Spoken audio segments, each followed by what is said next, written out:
The Reserve Bank of India on Friday kept the interest rates unchanged and maintained an accommodative stance for the sixth consecutive time. The central bank's Monetary Policy Committee has unanimously decided to keep the repo rate unchanged at 4%, while the reverse repo rate has been maintained at 3.35%. Monetary Policy Committee voted to maintain the status quo, that is repo rate remains unchanged and marginal standing facility rate and bank rate remain unchanged as well. The reverse repo rate also remains unchanged at 3.35%, the Governor Shaktikanta Das said. The MPC's decision is in line with what economists had predicted earlier. During his MPC address, Shaktikanta Das gave several details about the economic situation during the second wave.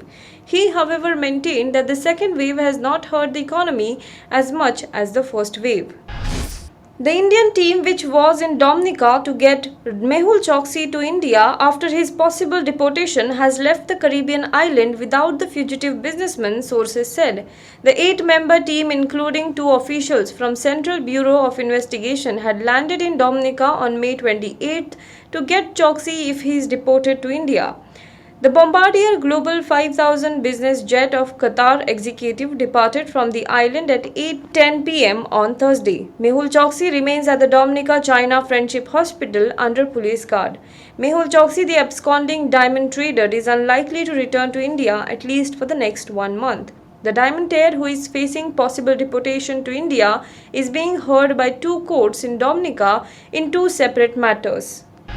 A gas leak from a factory in Badlapur city of Thane district in Maharashtra was reported on Thursday. No casualties have been reported so far. The gas leak, which took place around 10:22 p.m. on Thursday, created panic as people living around the unit faced difficulty breathing for a few hours. An official said on Friday that a video of the incident has been released. It shows that air is filled with the fumes. According to the Thane Municipal Corporation, the gas leak was stopped by fire brigade at 11:24 p.m. on Thursday and the situation is now under control. Days after murmurs of brewing dissent and protests surfaced in the ruling party in Uttar Pradesh over the handling of the second wave of the coronavirus, several senior leaders held a crucial meeting in Lucknow on Tuesday.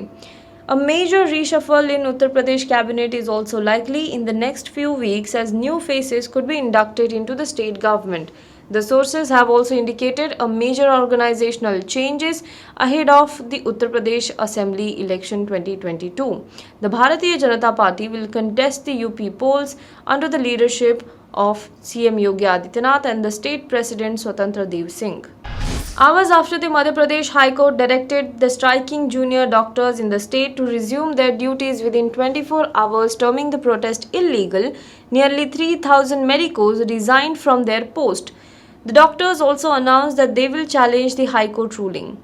Madhya Pradesh Junior Doctors Association Secretary Ankita Tripathi confirmed that nearly 3,000 junior doctors have submitted their resignation. The government did not accept our demands but only gave us assurance, so we did not end our strike, she said. The MPJDA secretary also said that police are being sent to the houses of the doctors to end the strike. The government is saying that junior doctors are blackmailing them, which is not true. If we had to blackmail the government, why are there fewer patients now? She asked. Now be the first to know about the latest updates on our new news app. Go on your Android or iOS, search for HW News Network. Download our app, choose the language you prefer to get updates in, and be up to date with the latest news.